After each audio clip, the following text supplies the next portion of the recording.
What makes some leaders productive and engaged workers and others disinterested and poor performers? Why does it happen? And how can we motivate employees? A warm welcome and a fresh morning to everyone watching our 6th episode of Leadership Talks. You guys will learn about a concept that a lot of organizations talk about and a lot of organizations preach, that is employee empowerment. Empowerment can evoke strong reactions in people because they usually either embrace it or detest it. This debate is reasonable because the desire for power and influence runs deep in our human psyche. We all want to have the power to control, decide and organize our work the way we want to. We need power to function and be successful. So naturally, people want it, will guard it and are usually very cautious with it. So guys, let's take up lunch now in this ocean of knowledge and proceed ahead.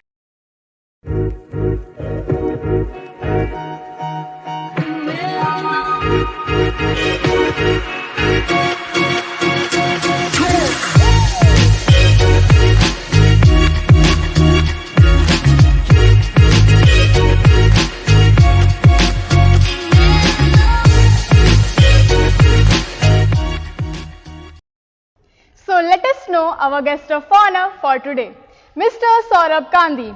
He is an expert in HR functional areas with exposure of working in shared services structure and business unit partnering. He has a proficiency in handling diverse workforce of 2,800 regular and 4,000 outsourced employees in a highly volatile and unionized environment. He is an action-oriented professional who likes to lead and deliver results to add value to the business. Mr. Gandhi is working as Assistant Vice President at Reliance Infra BACS. He has expertise in talent management, organization development and employee engagement, training and change management, industrial and employee relations, performance management and talent acquisition. Mr. Gandhi is a versatile personality who has developed and deployed a model for succession planning for critical roles, creating and developing a talent pipeline for positions critical for business success. He identified 31 key positions for development and succession planning. He has initiated and implemented the process of competency mapping and development centers. He developed a communication strategy to connect with the grassroots level employees spread across locations and conducted a module on ideation focused on developing new ideas for business efficiency, and he has also designed a career progression policy for non-executives and many more. He has achieved many laurels at a very young age, being awarded with the Gold Award for Best CLO by Leap Vault and TISS.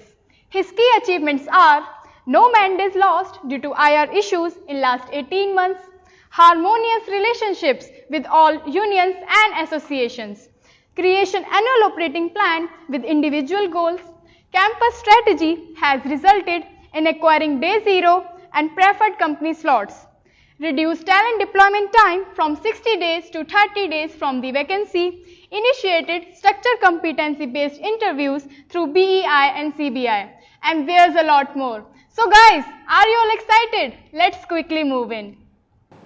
No one ever became a success without taking chances. One must be able to recognize the moment and seize it without a delay. One of the most important characteristics of a leader is the fact that they must create leaders among their followers. They have an authentic intention to see their people progressing in their lives. And this clearly complements the personality of our today's guest of honor, Mr. Saurabh Gandhi, Assistant Vice President HR at BACS. Today he will lead us to the way of empowering ourselves by sharing his personal choices and viewpoints. So friends, let's get on board and see what are the key mantras and tips waiting for us to be grabbed in this session. Hello and a very good morning, sir. How are you? I'm good, Isha. Thanks for the welcome and pleasure to be a part of this innovative series. Thanks. Thank you so much, sir. We are glad to have you as the guest of honor in today's episode. So shall we start the session? Sure. So the first question for you is, kindly share your professional journey so far with the major milestones. Also tell us about the challenges that you have faced and how did you overcome to reach this professional heights. Yeah. So this question has two parts, challenges and milestones. You know, a journey cannot be complete without both challenges and milestones. Unless and until you will have challenges, you will not have milestones. If you have to succeed in life, you need challenges. So if you're going to work every day, you're coming to college every day, and you don't have challenges, that something is going wrong. This was year 2006. I got my first lesson here. I had written a mail to my CHRO in Mumbai. I had sent him a talent acquisition proposal. Normally, the CHRO used to send me the revert back within 2 or 3 days. But this time, I did not get a revert back. He came to Delhi. I spoke to him and I asked him, sir, I had written you a mail and you have not reverted back. He looked at me. Point blank, he told me, Saurabh, it was far less of your standards. I felt humiliated. I felt ashamed of myself. He had conveyed two messages very clearly.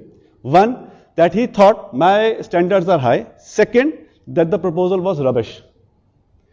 He called me for a dinner that night in the guest house, and together we were having dinner with him. He told me the three things, Saurabh. One, either you don't know your job. Two, you have done a very haste job or you have done it very hurriedly. Three, you did not want to do this job. That day I realized anything that I give to my job, to my seniors carries a tag along. So this tag carries my name. Anything that I have to give has to be the best and only the best.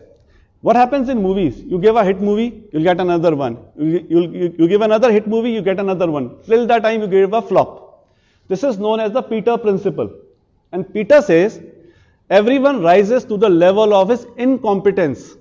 So if I'm a very good engineer, I'll become a senior engineer. If I'm a very good senior engineer, I'll become a DGM, I'll become vice president. Till that time, I'll reach to the level of my incompetence. The challenge is that we don't allow the incompetence to come into us. We have to continuously learn and grow. I've spent almost 17 years in this organization. I joined here as a management trainee, and now I'm a vice president HR. It has been a fruitful, exciting journey for me. Thanks. Thank you so much, sir. Your thoughts were so inspiring. Now moving on towards our next question, that is, as the theme for this episode is empowerment. Sir, in your opinion, how does employee empowerment impact the work culture or environment for employees? Yeah. Very important question. The only way to grow in an organization is to make yourself redundant. What do I mean? Unless and until I make myself redundant for a particular role, I'll not get higher responsibilities. So, empowerment is doubly blessed. It blesses the person who empowers because I'm going to get higher responsibilities. It also blesses the person who is getting empowered because he will also move up the ladder. This was 2010 when our chief learning officer resigned from our organization. I went to my CEO and I told him, sir, why should we hire a new one? Give me this opportunity and let me try. He was confident enough and he gave me this opportunity. One afternoon, he was passing through my room and he came into my room and said, Saurabh, what are you doing? And I told him, sir, I'm just checking some emails. These are the mails that we have to send to the participants of the workshop tomorrow. He came, sat beside me and he told, Saurabh, there's something seriously wrong. Either you don't know your job or your subordinates don't know your job. If you're checking the emails of your subordinates, then we need to fix it. Your job is not to check emails. Your job is to create a learning organization. Your job is to create interventions which will improve organization. I realized that I was making a big mistake. I was getting into micromanagement. So this is a vicious cycle. If you micromanage, you will not empower people. If you don't empower people, you'll get bad quality of job. If you'll get bad quality of job, you'll have to supervise at every level. If you supervise at every level, then you'll have supervisors at every level and we'll have a taller structure in an organization. What will a taller structure do? The taller structure will delay in decision making. A delayed decision making is a crime in today's hyper competitive world. So in order to have quicker decision making, let us empower the levels below us, let them grow and we'll also be able to grow with them. Thanks. Well said, sir. Your answer completely syncs with this phrase that no company, small or large, can win over the long run without energized employees who believes in the mission and understands how to achieve it. Sir, before proceeding ahead, our audience is very curious to interact with you. So can we take some questions from them too? Sure.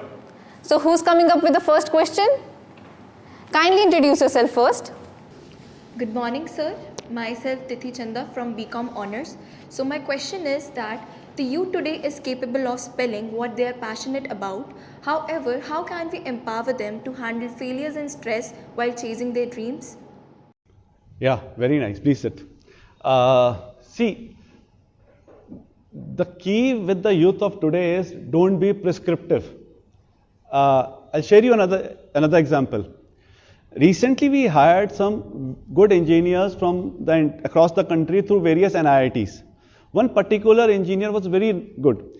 We could identify this talent during the recruitment process, during the onboarding process, during the induction process. He was doing his job quite well, very good at execution, very nice guy. Everyone was praising him across the organization. After 10 months, he came to my office and told me, sir, I want to resign. And I asked him why, and I don't want to lose such a talent. He said, sir, I am joining a consultancy firm. I told him there and then, Vikas, you are not meant for a consultancy firm. You are supposed to be in execution. You are very good at execution. In a consultancy firm, you will be creating models. You will be creating Excel sheets, but you will not be executing. I don't think you will fit in there.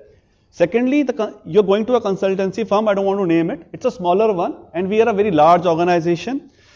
We are a very matured organization. You'll have cultural issues. But he was reluctant enough, and he decided to move on, and we decided to give him a farewell. After an year or so, he called me back and he said, sir, I want to meet you over a cup of coffee. I called him. He was there. He came and told me, sir, I want my job back without any conditions. He was a great talent for us. And we wanted him back. But I wanted to be sure why does he want his job back? And he told me, sir, I create good models, but they are not getting executed. Because people are not able to execute my models. I feel frustrated. I want to see my models working. Secondly, this company is owned by two owners and they have cultural issues among themselves. So I don't know how to perform in that organization. What to do? I realized at that very moment, being prescriptive was wrong. The youth of today wants to experiment, wants to learn, wants to fail fast and wants to bounce back fast. So the mantra with the youth of today is don't be prescriptive with them at all. Thank you, sir. Enthusiasm is common and endurance is rare. So guys, keep moving. Now moving on the next question. So who's coming up next? Yeah, kindly introduce yourself first. Good morning, sir. Myself Sanjana Ugnani and I am doing BBA. So my question is, could you please enlighten us about how the management education is changing, especially with the advent of technology and augmented realities? Technology is changing the entire world outside and management education cannot be left alone. During the pandemic times, see what was happening is we were not meeting each other, but we were all connected together. We were giving online classes, we were doing digital summer interns. But what has happened with technology is that most of the jobs which can be coded are being taken away by robots. You enter into any organization, any manufacturing unit, you'll find more of robots, less of human beings. Enter into any bank, you'll find robots working there. Banking job of operations is already gone, or robots have already taken over. Management education needs to train individuals on higher cognitive thinking, which includes decision making, critical thinking, persuasiveness. There's a very popular course in Harvard these days, which is known as positive psychology. Every semester, 1,400 students apply around in this course from all across the world. This course teaches you to be happy in life. This course teaches you to take the challenges with joy, because life is going to give you challenges and you have to take them with joy. I have always said that management education has three critical components. One is thinking, that's the theoretical part of it. The other is doing, practicing whatever you have learned. And the third is being, practicing whatever you have learned in the real world environment. See, if you've learned particular theory in college, whether you will be able to apply it in outside world or not, and how is it applicable? Management education should be able to teach you all those things.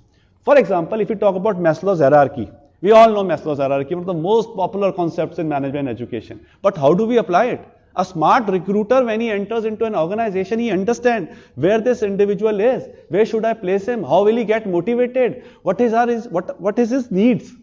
So, along with technology, the challenge is that we need to cope up with the technology, we need to upgrade ourselves as human beings, and we need to get into higher cognitive thinking.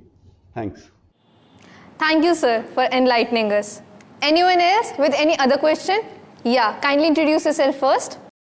Myself Mahima from MBA. My question is, so we have seen movies like Namak Haram Coolie and Kala Patthar in which they have trade union. They can get the work done by their own ways like strike and restricting owner from entering the company. So we would like to know, how does a unionized workplace affect HR policies and how would you deal with such situation? Yeah, very similar question. We've been dealing with this day in and day out. Unions have a very important role to play. There are important stakeholders also. The movies that you're talking about, all these movies are of yesteryears. During those days, the major problem was minimum wages, working condition, social security. All those things were not available, and these movies were created in those themes. Today, the scenario has changed. There are legislations where all these things get protected. Mostly in the organized sector we are talking about, things are getting protected. But still, unions have a role to play here. One, you can use unions very well because they have this grassroots connect quite well, more than any one of us else. This connect helps us to understand what is happening at the grassroots level. Second, if an organization wants to deploy values, they are the right people to do that. The key with the unions is effective communication and timely communication. I would like to share a story here. This is a story which I heard during my MBA days from my IR professor, and he said, see, in this country, India, we all must have seen this scene that a son going with his father to see a mela. So similarly, a son was going to see a mela with his father, and the moment they enter into the mela, the son sees an ice cream shop and he tells his father that I want to eat this ice cream. The father looks at his pocket and he says that I don't have that much of money, and he says to his son, I don't have this, this is not a good ice cream shop, we'll move ahead and we'll search for a better ice cream shop. They go ahead. Very soon, son sees a toy shop and he wants to buy this toy, and he says, Papa, I want to buy this toy. Father again checks his pocket and he says that he didn't have that amount of money. He says, Beta, yahan par toy achhe nahi milte, we'll go to another shop and we'll buy another toy from somewhere else. They move ahead. And the son sees a shop of garments. He says, Father, I want to buy a jeans for long. Can we buy a jeans? Father again sees his pocket and he didn't have that money to pay for the jeans. Eventually what happens is, there was rush and the boy gets lost. He starts crying. Everybody comes for his help, and they tell him, Beta, ro mat, ye lo, ice cream kha lo. The son replies, कि मुझे ice cream नहीं खानी, मुझे पापा चाहिए. कोई और आता है भीड़ में से, उन्हें कहता है कि ये लो, ये टॉय ले लो and just don't cry. And he says, मुझे टॉय नहीं चाहिए, मुझे पापा चाहिए. उसके बाद कोई और आता है और उन्हें गारमेंट्स देता है कि ये पहन लो और आप रोना बंद करो, पापा मिल जाएंगे. कहता है मुझे कुछ नहीं चाहिए, मुझे सिर्फ पापा चाहिए. तो eventually you have to make the unions understand what do you want. There are times that we cannot give you bonuses, we cannot give you incentives, we cannot give you good increments, but we can give you a winning organization. What do you want? You want a winning organization or an ice cream or a toy or a garment at that time.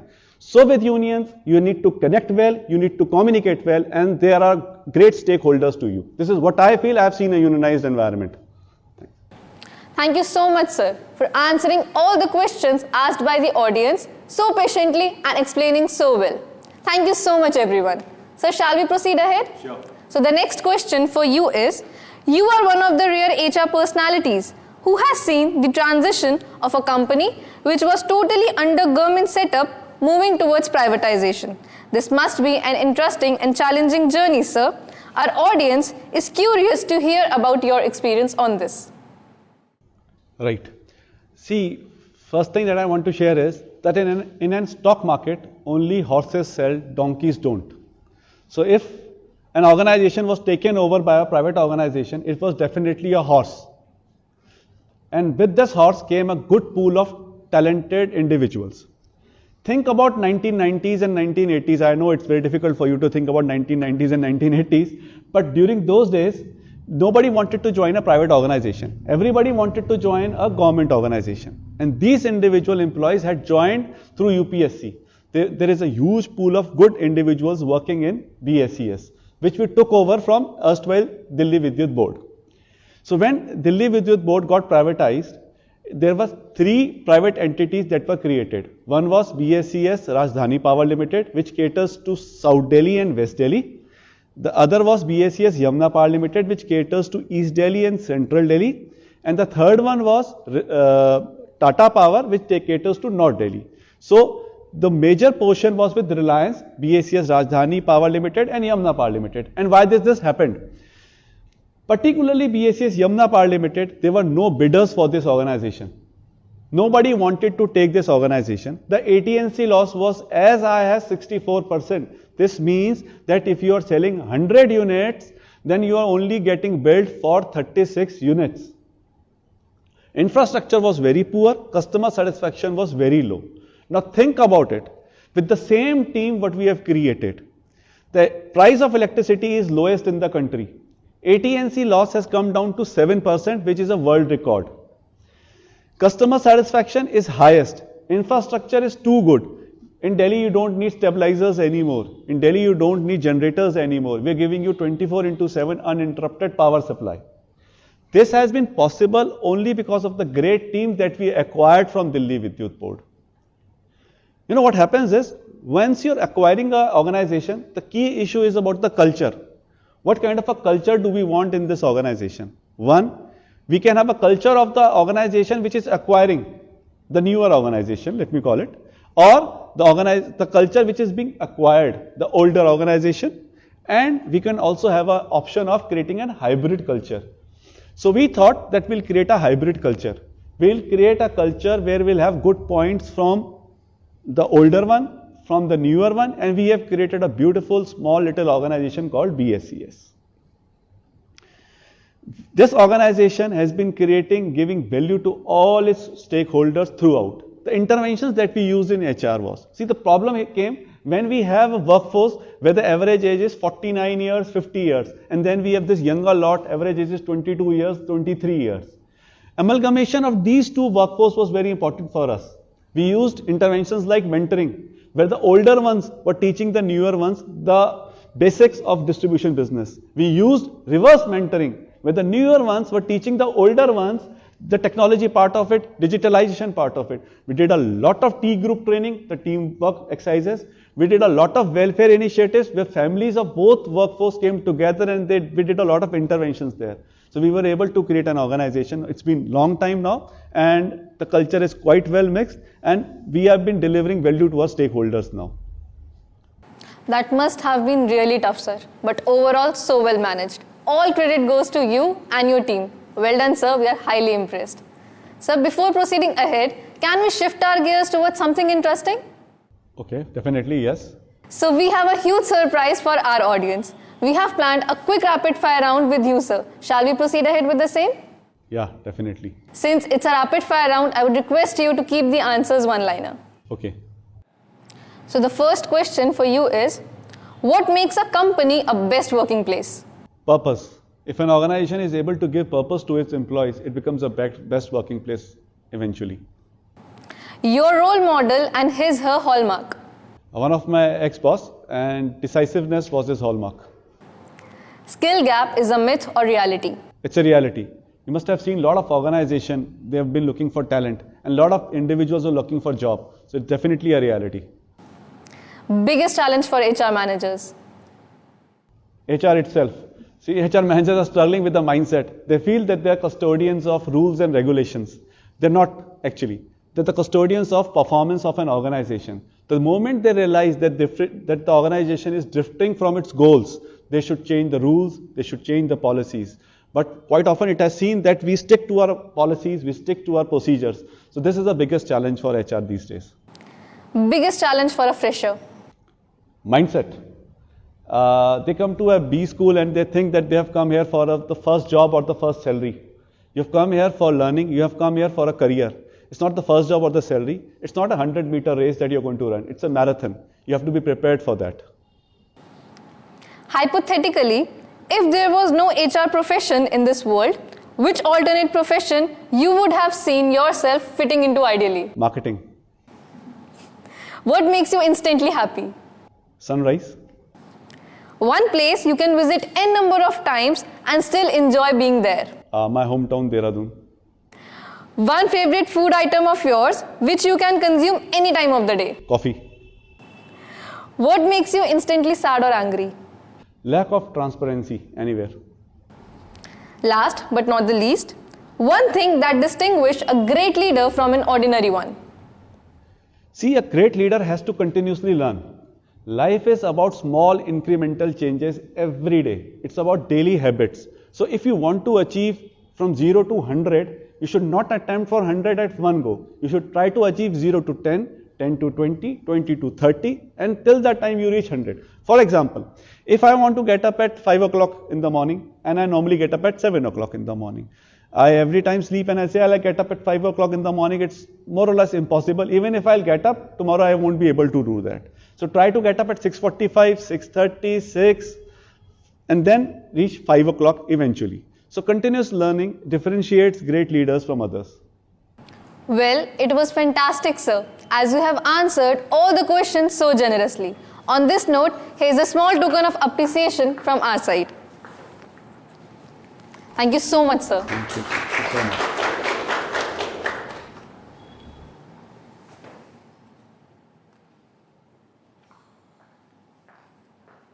Sir, now coming back onto our questions. The next question is, what goes into succession planning and how do HR leaders ensure smooth succession from the available talent pool?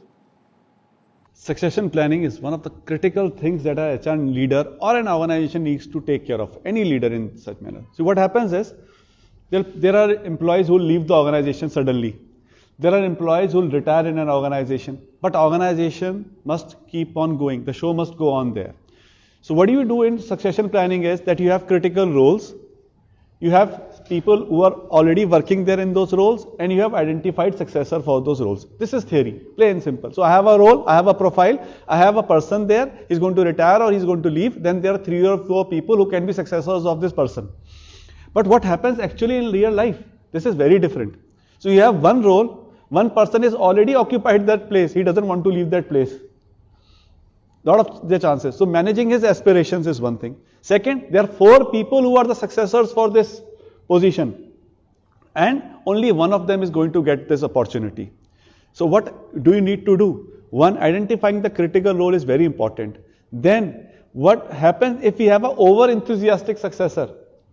You know, a lot of times when you know that I am a successor, they'll do all sorts of internal politics will happen between the 4 of them or with the successor himself. So we have to manage those politics and try to make them understand that who is going to achieve at what level. What happens if the person who is getting succeeded is insecure?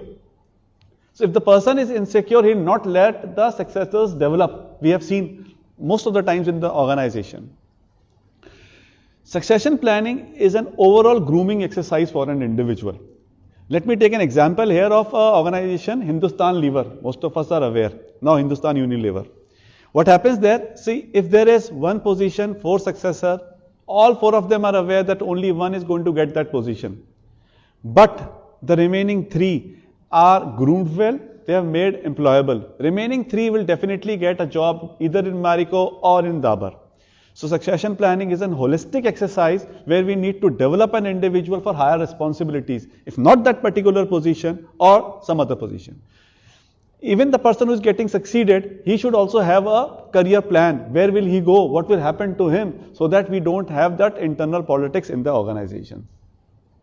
Surely, sir. I hope all the freshers out there get notes of these points and will apply in their near future too. Now moving on, so let's have another question from our audience. Definitely. So who's coming up with the next question? Yeah, kindly introduce yourself first. Good morning, sir. Myself Gitesh Narang from BCA.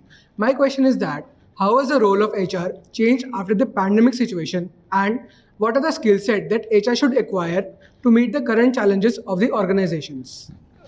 Yeah, and very important question. The role of HR has changed drastically during the pandemic times. When the world was struggling with pandemic, the key question was business continuity. How should we continue the business? If I take an example of my own organization, we are an essential service. We have to give you electricity 24/7. Most of my linemen, most of my breakdown teams have to be in office. Most of the people who in office or in field. So we need to ensure that this business continuity happen. The first thing that I realized that most of my workforce was coming from Ghaziabad, Noida or Gurgaon, from the neighboring states. So tying up with the administrative offices there so that my people can cross borders and come to Delhi so that they can perform their duties. The other important thing was sense of security amongst the mind of those employees. They are coming and working during COVID times. They should feel secure. I have seen instances where my linemen were getting into the houses of COVID patients, wearing PPE kits and getting the fault done. We were working on hospitals, we were working in places where quarantine centers were created. So eventually you have to create that kind of a security and the safety for our employees. We've done a lot of workshops during this time. We created workshops with doctors for our employees. We trained them how to use PPE kits, how to wear PPE gears. We distributed masks, we distributed sanitizers. We also arranged oxygen concentrators. We are tied up with hospitals, quarantine centers for our employees. So this was the first time when HR was in the driving seat and business was actually asking HR, how would we continue business? The second part was technology. Most of the work, people who were working not from offices, working from home, technology was playing a very important role. Training all those employees who were using these new age technologies and making them comfortable with this technology was another part which HR played an important role. Third was connecting all the dots. People were either from their home, people were either at field, people were either in offices. Collecting them together, seamless flow of information was important. So everywhere we saw that HR was playing a very important and pivotal role. And I think this is going to continue. And the change that we were expecting from HR, from administrative function to a business-oriented function could have one of the things that we have seen during the pandemic times. Thanks. Thank you so much, sir. Before wrapping up the session, there is just one last question for you. So shall we move ahead with it? Sure, definitely. So the question is, empowerment can quickly turn things to negative if the newly empowered employee is not able to handle responsibility, stress or work. They may take really bad decision and not disclose the outcome until it's too late to be fixed. You might have encountered such a problem. How would you deal in such a situation? Yes, a very practical aspect that happens during empowerment. Empowerment actually is a very tightrope walk. You just cannot give a task and walk away. You don't have to micromanage, but you have to oversee things. While you are overseeing, you have to mentor, you have to train, you will have to help that individual during this process. There was a recent experiment conducted by MIT. We all have seen those Lego games. We create towers out of those Lego games. So they conducted that experiment with this Lego games. It was a control group method. So they had two teams. So one team they decided and they gave them a Lego blocks and they told them to create a tower out of that. So and they told them that we are going to pay you say rupees 100 for one tower. So the team created a tower and they were paid 100 rupees and the tower was decorated in front of them. When the next team came and they were asked, do you want to make another tower? If they say yes, they told them that now we are going to pay you 80 rupees for this. And they made another tower out of 80 rupees and that tower was also decorated in front of them. When they were asked the third time, do you want to make another tower, but we'll give you 60 rupees, and they created another tower and they created for 60 rupees. On an average, this team created 7 towers till the time they felt that the compensation was enough. With the next team, they did the same experiment and they made a slight difference. The slight difference was they called the team and they asked to make them a tower and they told them that we are going to pay you rupees 100 for a tower. This team came, they created this tower, and what the people who were conducting the experiment did, they destroyed that tower in front of them, unmantled that tower and put them into the box again. And they told them, do you want to make another tower? We'll give you 80 rupees for that. They said yes. They made another tower and the team did the same work. It dismantled the tower again and put it in the box again. They on an average, this team did 3 towers. The difference was the first team felt that their work was being praised. The second team felt that the work was meaningless. Giving meaning to that work is very important. Giving praise for their work is very important. They should not feel, it should not be a Sisyphic effect. You know what is a Sisyphic effect? Sisyphus was a Greek king. He was cursed by gods that he'll take a huge boulder up the hill and down the hill. And he died, not because of the weight of the boulder, because he was doing a meaningless job, taking the boulder up the hill and down the hill. Given the circumstances that he has to take the boulder up the hill, and it was an accomplishment for him. Most of us people, most of the time empowerment fails because the people feel that their work is not being praised. They are doing a meaningless work. So let us try to create an environment where we appreciate each other, we appreciate each other's work. Only then empowerment will work. Lot of things to learn from you, sir, and this can go on and on, but time doesn't permit us to go further. So, thank you so much, sir. I sincerely appreciate your time and presence on this occasion today. It was an immense pleasure that you joined this session and bestowed us by being the guest of honor. Your ideas and experiences have encouraged us to refocus and outreach our goals. Your involvement towards our Leadership Talk series is a great support for us. Not only this, I would like to thank Team Internwear for their commendable efforts in this episode, and a big thanks to our audience for being so patient and cooperative. Thank you so much, everyone. Thank you so much, sir. Thank you so much. It was really a wonderful experience interacting with you. I would like to appreciate all of you. You know, the kind of teamwork that I've seen here, the kind of dedication, the kind of confidence that I've seen in this team is commendable. You know, you guys are actually ready for the corporate world. I was talking to your seniors today, and I told them that it feels that you are much better than a lot of people who are working in organizations.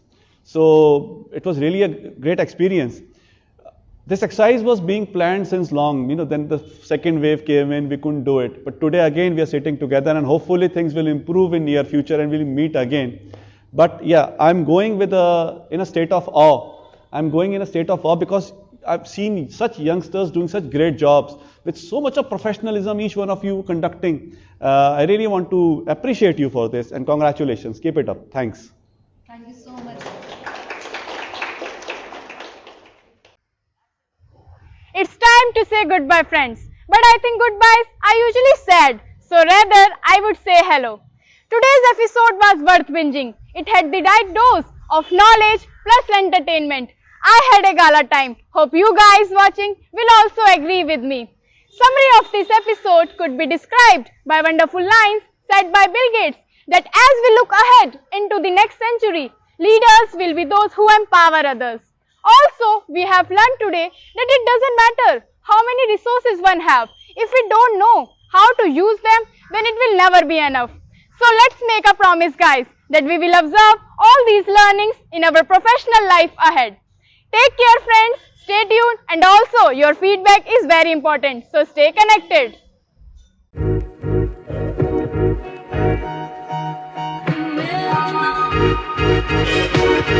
Thank you.